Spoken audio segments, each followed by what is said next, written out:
eternidade, muito feliz habitarei. E no lar da eternidade, muito feliz habitarei. Podemos assentar, irmãos?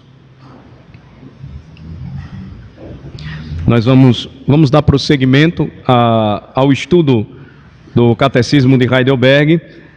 E à medida em que nós estudamos um catecismo tão antigo, fruto do período chamado de Reforma Protestante, nós notamos como ele ainda é um guia seguro de estudo da Palavra de Deus. O catecismo ele não tem razão de ser se ele não conduzir o cristão no estudo da Palavra, na compreensão da Palavra, e ele, então, numa forma de perguntas e respostas, nos facilita o estudo da Bíblia de uma maneira sistemática, trazendo suas principais doutrinas, as doutrinas fundamentais. Nós estamos estudando, desde a quarta-feira passada, aquela doutrina chamada de o pai de todas as doutrinas, ou alguns teólogos costumam chamá-la de o avô de todas as doutrinas. Porque esta doutrina é a base para tudo aquilo que cremos e para tudo aquilo que experimentamos em Cristo Jesus. Essa doutrina é a doutrina bíblica da justificação. Nós já vimos que o proveito que nós temos agora, que cremos em Jesus Cristo e em sua obra de salvação, é que em Cristo Jesus, a Bíblia me diz, e eu me aproprio desta gloriosa verdade pela fé, em Cristo Jesus eu sou justo, justificado pela fé nele e herdeiro da vida eterna. Aí começamos a ver na aula passada, no estudo passado, que a palavra justo ou justiça na Bíblia tem um significado especial e fundamental para a fé do cristão. Por quê? Porque eu preciso saber, é necessário que eu saiba como é que eu faço ou como é que eu me tornei justo diante de Deus. Quando você se apresenta como um cristão, quando você se apresenta como alguém que foi salvo por Jesus Cristo, como alguém que se compara ou, segundo a Bíblia, afirma, não, eu sou justo assim como este descrito na Bíblia, surge a pergunta que é extremamente importante para todo cristão, para todo crente: como é que eu me torno justo diante de Deus? É a pergunta 60 do Catecismo de Heidelberg, que nós começamos a ver no estudo da quarta-feira passada, e eu vou repeti-la mais uma vez, porque hoje nós pretendemos concluí-la. A pergunta é: como é que você é justo diante de Deus? Resposta: somente pela verdadeira fé em Jesus Cristo.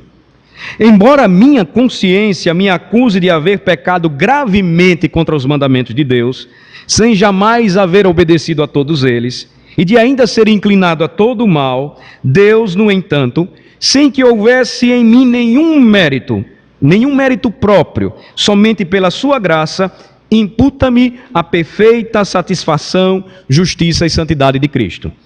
Se tão somente aceitar esse dom, crendo fielmente com o coração, Ele me concede isso como se eu jamais tivesse tido ou cometido pecado nenhum, e como se eu mesmo tivesse cumprido toda a obediência que Cristo cumpriu por mim.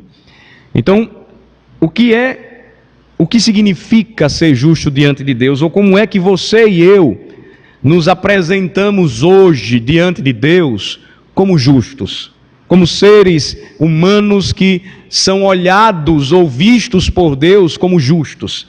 E somente crendo em Jesus Cristo, pela verdadeira fé em Jesus Cristo, é que esta verdade ela se torna possível, ela é experimentada, ela se torna fundamento firme para a minha vida cristã, ela traz segurança para a minha salvação.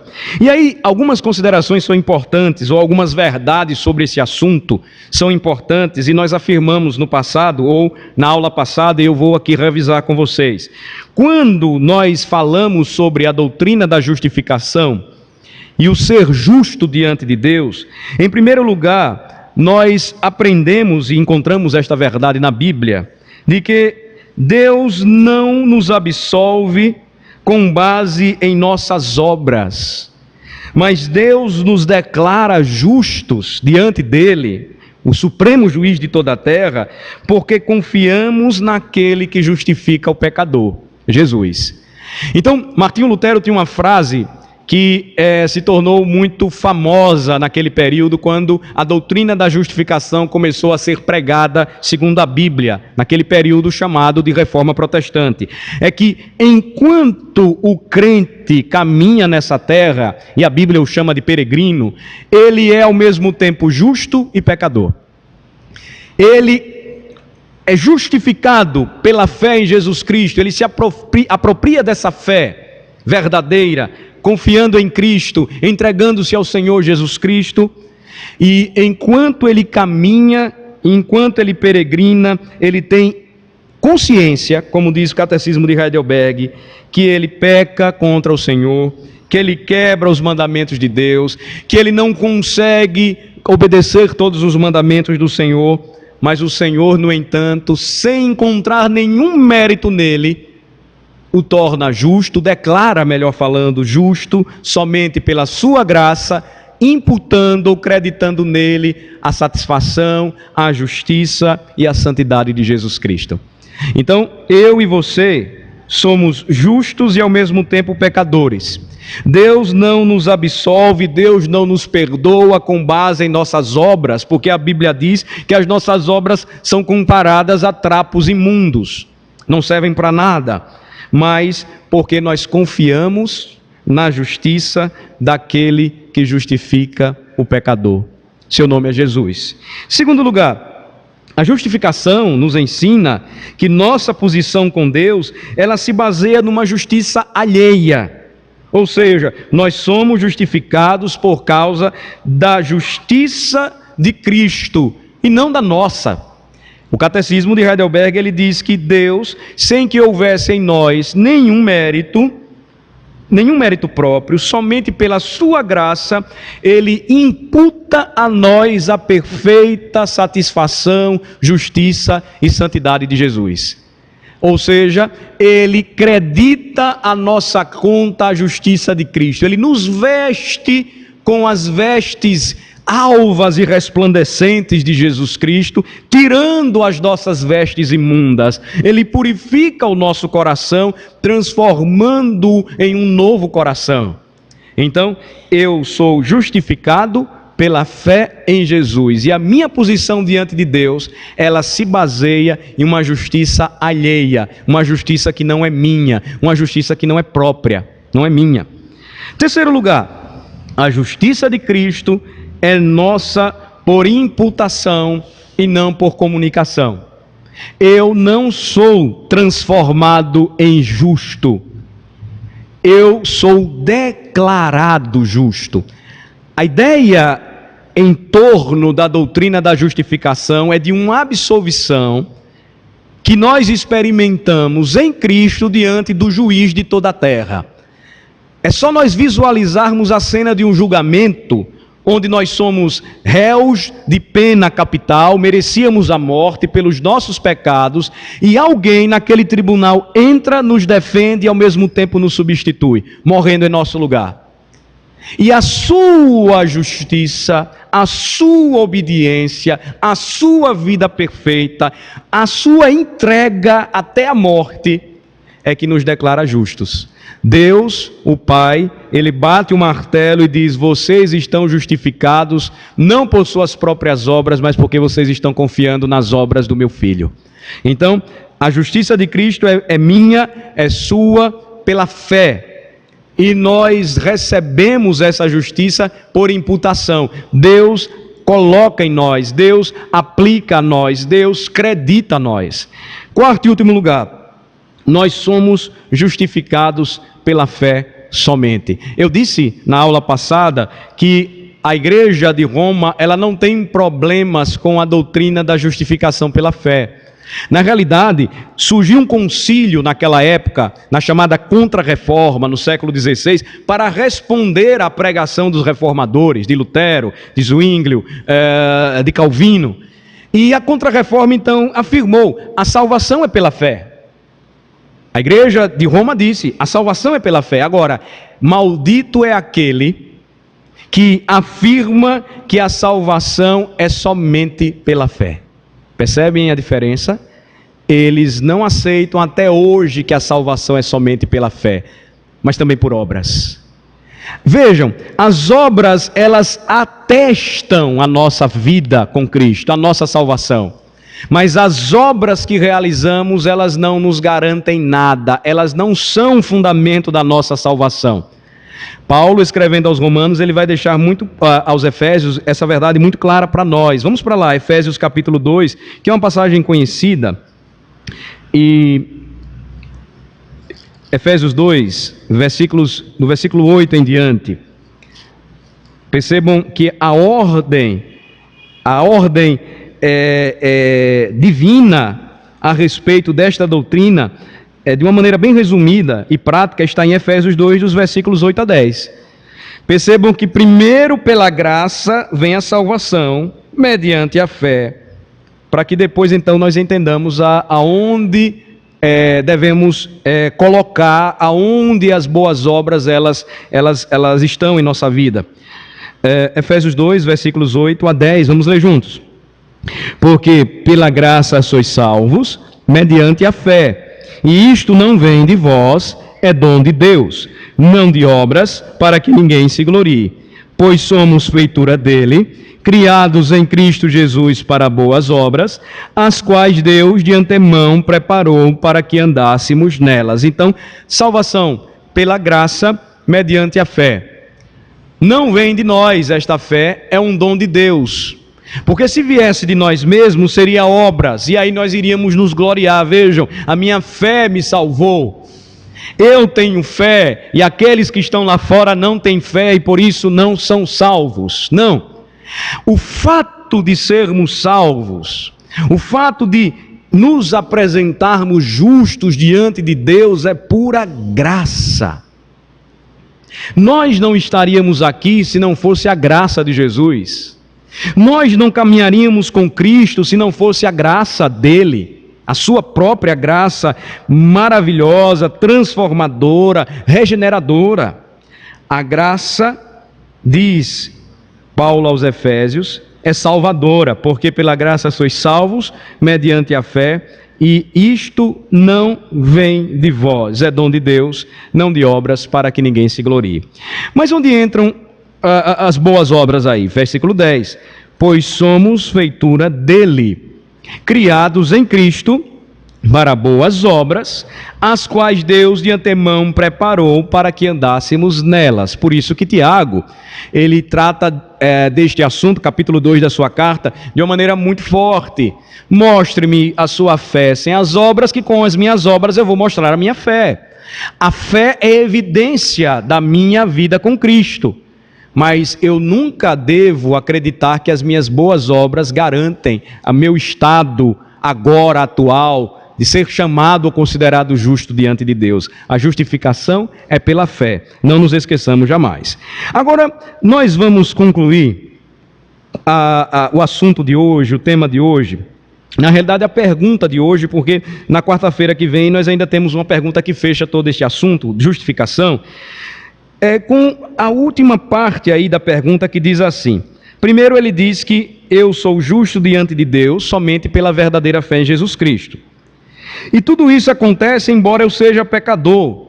Deus, por sua graça, não encontrando nenhum mérito próprio em mim, Ele resolve me declarar justo, imputando em minha vida a justiça, a santidade e a satisfação plena de Cristo. Aí a última parte da resposta à pergunta 60 diz assim: se tão somente aceitar esse dom, crendo fielmente com o coração, Ele me concede isso, como se eu jamais tivesse tido ou cometido nenhum pecado, e como se eu mesmo tivesse cumprido toda a obediência que Cristo cumpriu por mim. Vejam que interessante. O final da pergunta 60 vai nos mostrar onde entra a fé, que é um dom de Deus, e que me capacita a crer na obra salvadora de Jesus Cristo. Ele disse: tão somente aceitar esse dom, crendo fielmente com o coração. Vamos para o Evangelho de João, capítulo 3. Há um texto aqui, João, Evangelho de João, capítulo 3.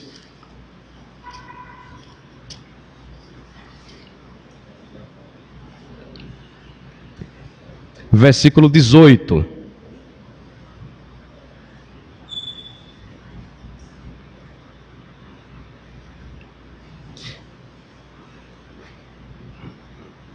João 3, 18. Vamos ler? Quem nele crê não é julgado. Quem nele crê? Crê em quem? Em Jesus. Quem nele crê não é julgado. Vamos continuar. O que não crê já está julgado, porquanto não crê no nome do unigênito Filho de Deus. Percebam, o que é necessário para que eu não seja julgado e condenado perante o tribunal do universo, que tem por juiz o Senhor de toda a terra, que clama o meu sangue por conta dos meus pecados, que afirma que a alma que pecar, essa deve morrer, que manifesta a sua santidade, que não tolera o pecado e que exige de mim que eu pague a minha própria dívida diante dele, porque eu quebrei a sua lei. Vejam, o versículo 18 diz: quem crê em Jesus não passará por esse julgamento. Quem nele crê não é julgado, diz o versículo 18. Porque se tão somente eu aceitar esse dom, crendo fielmente nele com o coração, eu então serei declarado justo. A fé aí, ela é chamada de salvadora, ou ela é reconhecidamente salvadora, por quê? Porque é a fé que vai fazer com que eu caminhe até Jesus Cristo confiando nele, e sabendo que nele eu vou ter a segurança e escaparei do juízo vindouro. A fé em Cristo me absolve do julgamento final, porque se eu crer em Jesus, eu serei salvo. Não somente eu, mas a minha casa também. Vejam Atos capítulo 16, versículo 30. Vamos para lá, livro de Atos.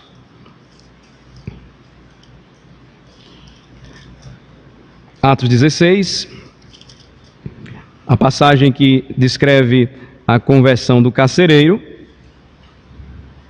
a partir do versículo 27, para entendermos o contexto. Lembrem-se que quando a missão do Filho foi exposta no Evangelho de João, afirma o evangelista: quem crê em Jesus não é julgado. E o que não crê? Ele já está julgado. Por quê? Porque ele não crê no nome de Jesus. E só o nome de Jesus tem poder para salvar o pecador. Mais adiante, versículo lá 36, por isso quem crê no Filho tem a vida eterna, lá de João 3, né? Por isso quem crê no Filho tem a vida eterna. O que todavia se mantém rebelde contra o Filho não verá vida, mas sobre ele permanece a ira de Deus. Isso é tão sério, irmãos.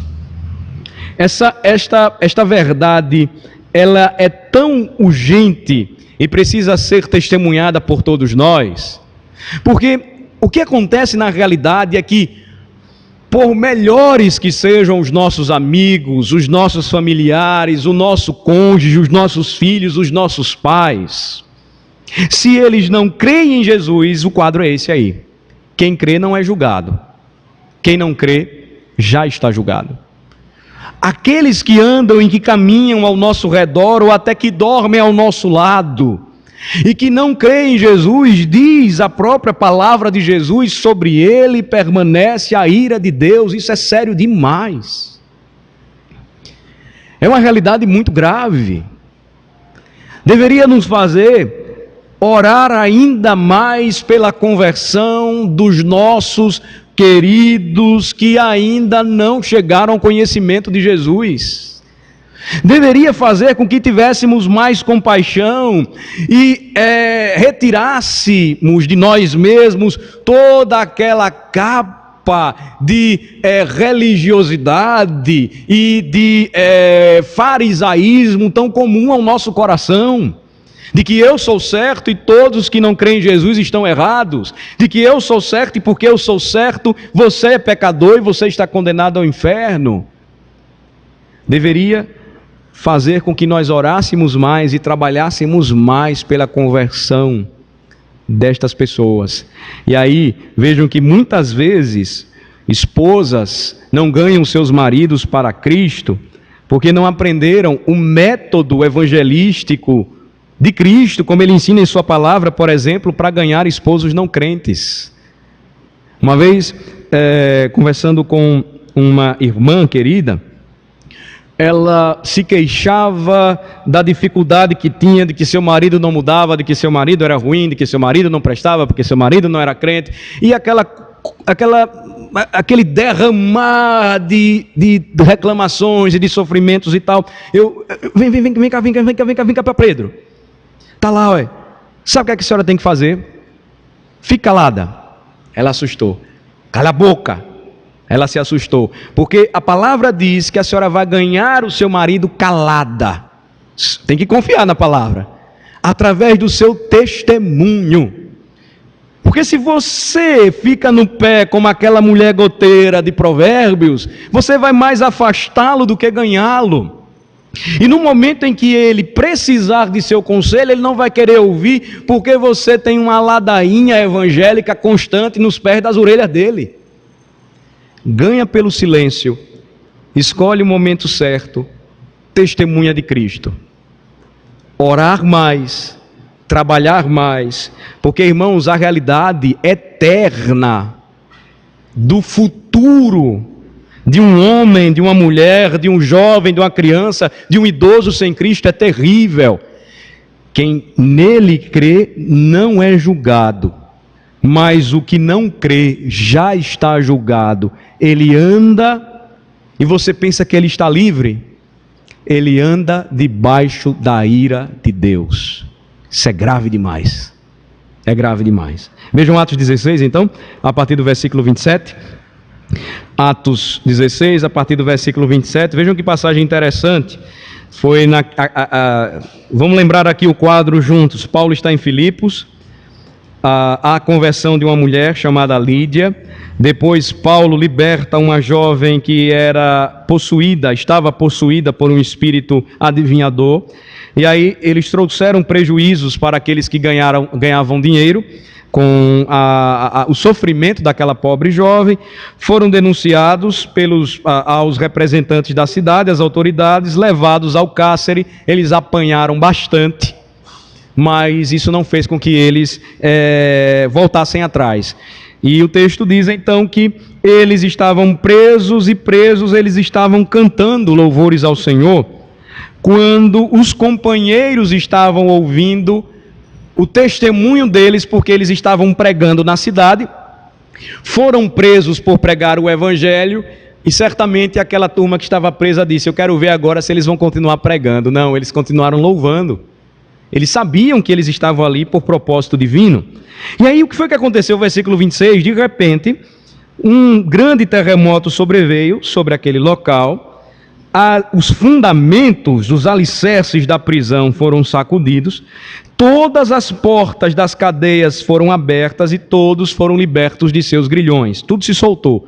Obra divina. Aí a partir do versículo 27, vamos ler o que é que acontece. Vamos lá.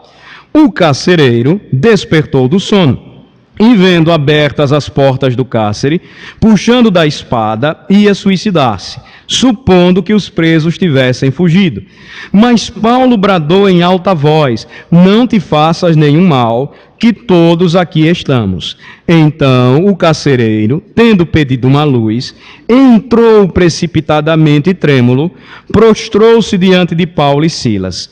Depois, trazendo-os para fora, disse: senhores, que devo fazer para que seja salvo? Até aqui.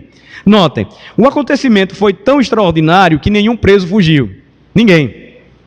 Quando o carcereiro disse: pronto, todos fugiram, eu vou ser condenado à morte, só me resta tirar a vida, Paulo grita de lá de dentro do cárcere: e diz: não faça nenhum mal a você, todo mundo está aqui. Ninguém saiu. Aí o carcereiro percebe, faz as conexões. Eles estavam andando em Filipos e pregando, anunciando o caminho da salvação, anunciando o nome do Deus Altíssimo. Ele entra, retira, e vejam só a pergunta que ele faz para Paulo e Silas. Ele não estava mais preocupado com o Império Romano, com as autoridades romanas, com o que poderia acontecer com ele. Todos estavam ali, mas ele agora estava preocupado com o destino da sua alma. A pergunta dele então para Paulo e Silas é: senhores, que devo fazer para que seja salvo? Aí vejam só a resposta de Paulo e de Silas para o carcereiro de Filipos. Vamos ler o versículo 31. Crê no Senhor Jesus e serás salvo, tu e a tua casa. Então não faça a boa obra agora de cuidar de todo mundo aqui. Se você crê em Jesus, você vai ser um melhor carcereiro. Certo, com certeza, certamente. Mas a pergunta dele deveria ter a resposta certa. Ele queria saber o que fazer para escapar do juízo vindouro de um Deus poderoso que estava libertando seus mensageiros presos injustamente por anunciar o caminho da salvação. Então ele diz: o que é que eu devo fazer para que seja salvo? Paulo diz: crê no Senhor Jesus. Crê. Simplesmente crê no Senhor Jesus. E ele conclui: e será salvo tu e a tua casa. A sequência vocês vão ler depois, e vocês vão perceber que Paulo então e Silas pregam a palavra de Deus a todos os da casa do carcereiro. Naquela mesma noite ele cuida deles, limpa-os, e aí já entra as boas obras de um coração novo convertido. E a seguir então o carcereiro é batizado e todos os seus. Há conversão naquela casa. Sua mulher, seus filhos não são excluídos da aliança, mas recebem o selo também do pacto. Agora eles tinham uma nova vida. Crê no Senhor Jesus. Se tão somente aceitar esse dom, crendo fielmente com o coração, é o que nos ensina Heidelberg. Ele me concede isso como se eu jamais tivesse tido ou cometido nenhum pecado. É assim que Deus nos vê quando cremos em Jesus e quando recebemos a Jesus. É como se eu mesmo tivesse cumprido toda a obediência que Cristo cumpriu por mim. Isso é fé, é confiar em Jesus, é saber que em Jesus Deus olha para mim e não me enxerga mais como eu sou. Ele olha para mim e enxerga a glória de Cristo, a obra de Cristo, a justiça de Cristo. Ou é por acaso que você e eu somos chamados de cristãos? Percebam? Se eu sou cristão, eu sou chamado a trazer comigo as marcas de Cristo, seu sofrimento, mas também a promessa da vida eterna, da glória eterna. Finalmente, eu gostaria de mostrar para os irmãos uma passagem também muito importante em 2 Coríntios 5, 21, vamos para lá? E com esta passagem nós encerramos o estudo de hoje. 2 Coríntios capítulo 5, vamos para lá.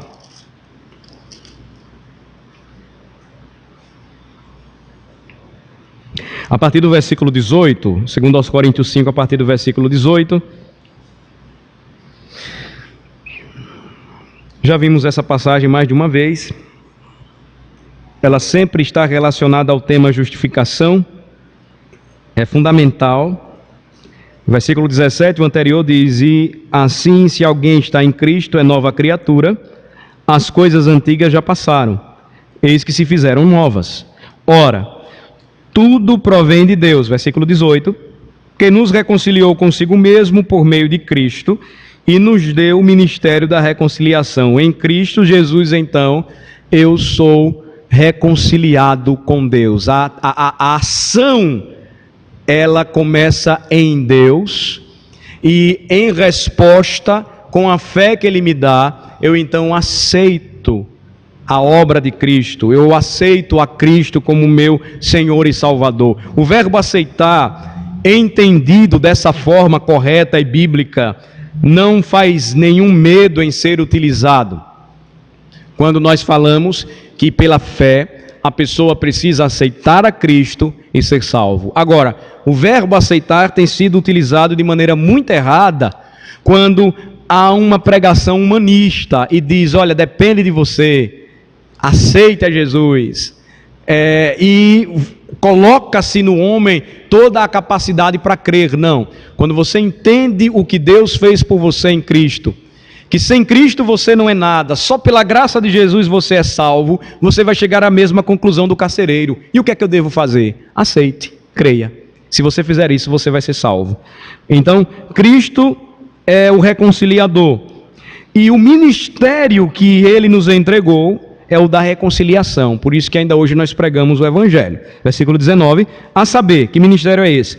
Que Deus estava em Cristo, reconciliando consigo o mundo, não imputando aos homens as suas transgressões, e nos confiou a palavra da reconciliação. Vejam, na obra reconciliadora de Cristo, o que é considerado a sua justiça que nos é imputada, e o que foi que Ele cravou na cruz, sofrendo em nosso lugar as nossas transgressões.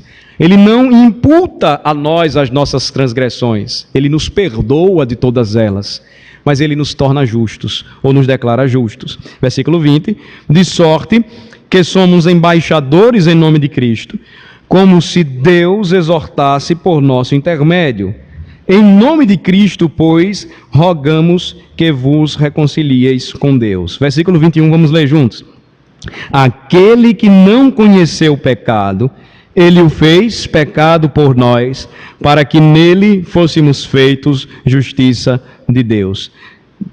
Cristo, por sua graça, me concede o perdão. Eu sou visto diante de Deus como um homem que jamais cometeu pecado nenhum. E eu sei que eu sou um pecador terrível, mas em Cristo o Senhor me vê assim. É como se eu mesmo tivesse cumprido toda a obediência que Cristo cumpriu por mim. Aquele que não conheceu o pecado, Deus o fez pecado por nós. Cristo se tornou pecador? Não. Ele jamais pecou, mas Ele levou sobre si as nossas transgressões, os nossos pecados. E Ele fez isso, sabe por quê? Para que fôssemos feitos justiça de Deus. Para que Deus olhasse para nós e nos visse como homens que tivessem cumprido tudo aquilo que Deus exigia de nós. Então, irmãos, a nossa fé, ela caminha em um fluxo e refluxo. Por isso que nós não devemos apoiar a nossa salvação na nossa fé. A fé é o dom de Deus que me capacita a crer na obra de Jesus. Por conta desse fluxo e refluxo, ela é vacilante. Ela é semelhante a Pedro sobre as águas, uma hora em pé, outra hora afunda. Mas quando a minha fé me leva a confiar na justiça de Cristo, esse é o firme fundamento. Ela vai então me fazer confiar que o lugar onde eu estou pisando é seguro, porque o fundamento já foi lançado por Jesus. Mas na próxima quarta-feira eu vou continuar finalizando com a pergunta 61 e eu gostaria de que você caminhasse comigo estudando esse assunto tão importante. Vamos orar. Ó Senhor, nosso Deus e Pai, infinito, eterno em misericórdia, nós te louvamos por tua grande obra salvadora, porque o Senhor em Cristo nos declarou justos diante dos céus, da terra, diante do Senhor, juiz sobre tudo e todos, imputando em nós a justiça de Cristo, imputando nele, na cruz do Calvário, os nossos pecados, para que pela fé, confiados nele, pudéssemos alcançar, receber a salvação e caminharmos como se nunca tivéssemos pecado. Fomos, ó Senhor Deus, transformados e feitos justiça de Deus. É algo maravilhoso e gracioso para nós, miseráveis pecadores que somos, encontrarmos em Cristo todo este dom, toda esta graça, a certeza da nossa salvação. Oramos ao Senhor que nos ajude a não confiarmos em nós mesmos, mas sempre em Jesus Cristo.